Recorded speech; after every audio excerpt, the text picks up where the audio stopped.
নির্বাচনী আচরণবিধি ভঙ্গের দায়ে পঞ্চগড় ১ আসনের ১০ দলীয় জোটের প্রার্থী সার্জিস আলমকে শোকজ করেছে নির্বাচন কমিশন।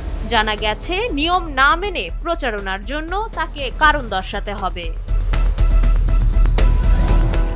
ঘটনার সূত্রপাত জামায়াত আমিরের জনসভাকে কেন্দ্র করে।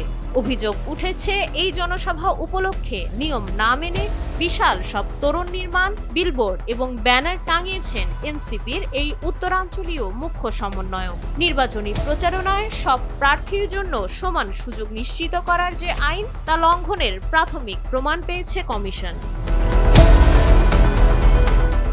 ২৪ জানুয়ারি পঞ্চগড় ১ আসনের রিটার্নিং কর্মকর্তা বিষয়টি নিশ্চিত করেছেন। প্রশাসনের স্পষ্ট বার্তা, আইন সবার জন্য সমান।